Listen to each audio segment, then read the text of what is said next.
스티그 인사 드리겠습니다. 스티그입니다. 구독자 1만 명 되면 그때부터 제가 라이브 방송을 진행하겠습니다. 여러분의 궁금증을 저와 같이 고민하는 시간 되겠습니다. 구독자 1만 명 부탁드리겠습니다. 지난 9월 27일 CTOCL 6단지 모집 공고가 났죠. 보시는 게 조감도인데요. 제가 우리 학교로 파견 오신 말레이시아 선생님 두 분과 함께 CTOCL 모델하우스에 다녀왔습니다. 제가 직접 찍은 사진이고요. 여기가 이제 단지 내 상가가 되겠습니다. 여기가 이제 7단지하고 이어지는 거죠. 여기 6단지고 7단지가 되겠습니다. 되게 웅장한 모습을 볼 수 있죠. 입구에서 저하고 말레이시아 선생님 두 분하고 찍은 건데 좀 찍어달라 그랬더니 사진을 좀 잘못 찍어주신 것 같은데 어쨌든 고맙습니다. 이게 쉽지 않았는데.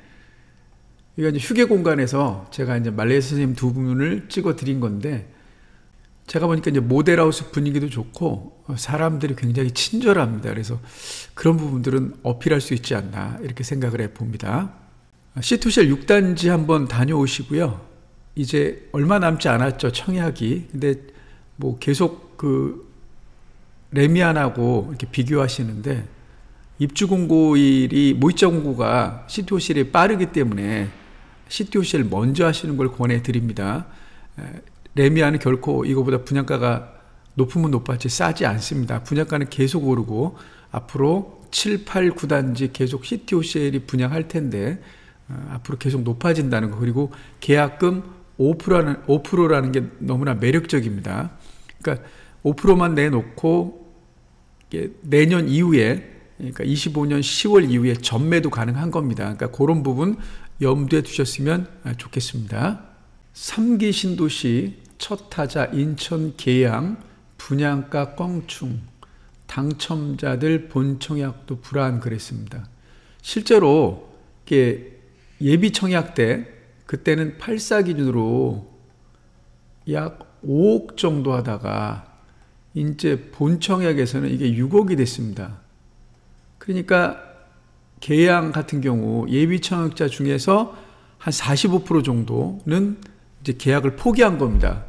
그러니까 분양가가 이렇게 오르게 된 배경은 물가가 오르니까 이제 건축비를 압박을 하잖아요. 건축비가 오르니까 또 분양가가 오를 수밖에 없는 거죠. 따라서 오히려 인천 계양 근처에 6억짜리 아파트, 다른 아파트 살 수 있기 때문에 굳이 3기 신도시 청약을 안 하더라도 가능한 겁니다.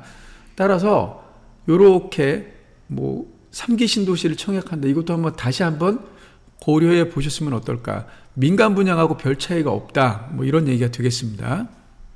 1기 신도시 65% 선도지구 출사표 분당 신청률 최다 그랬습니다.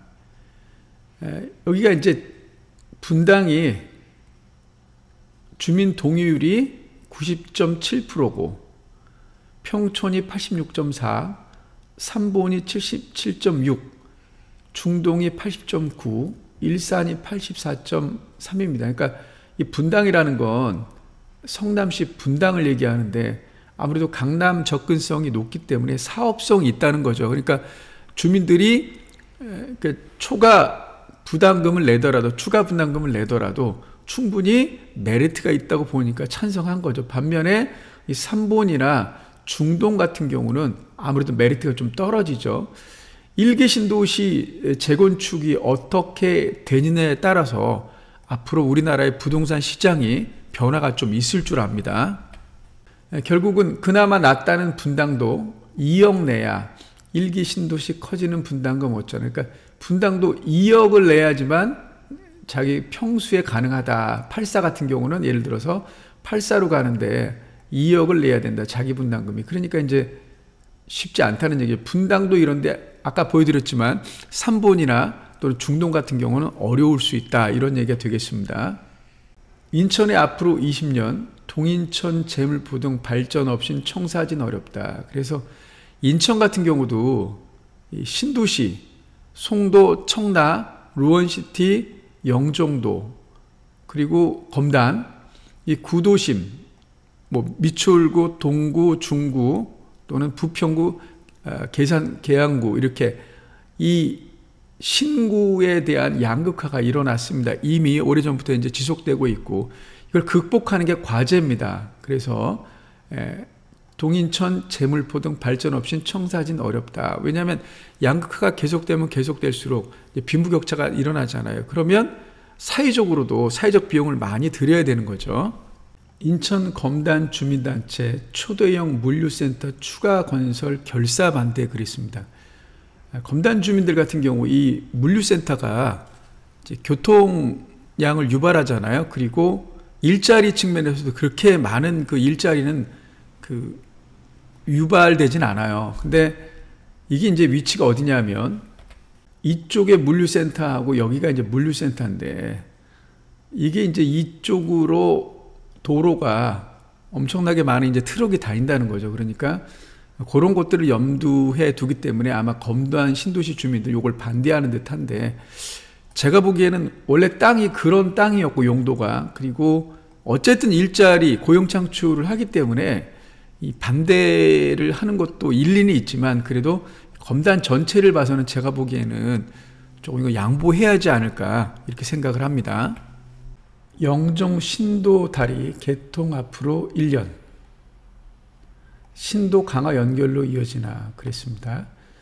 여기 영종도 삼목 선착장에서 신도까지 약 4km 정도가 25년에 준공 예정이고요.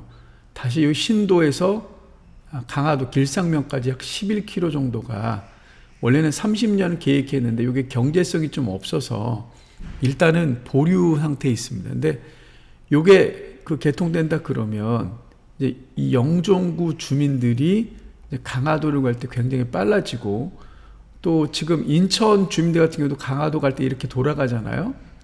또 이렇게 가는 송도에서도 영종도를 거쳐서 이렇게 강화도로 갈 수 있는 방법이 하나 생기는 겁니다.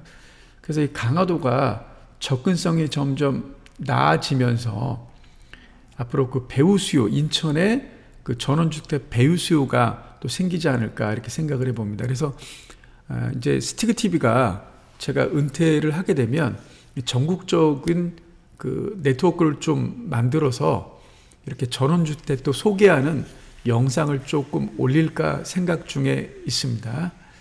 송도 중고차 수출단지 1,596개 업체 17억 달러 수출 국내 45% 차지. 인천항이 중고차 수출의 메카가 됐죠. 그래서 이 중고차 수출로 인해서 이 옥년동, 연수동 인근에 많은 사람들, 외국인들이 모여 있습니다. 이분들이 경제적으로 많은 도움이 되고 있습니다. 이번 주 주간 브리핑은 여기까지입니다. 다음 주에 뵙겠습니다. 감사합니다.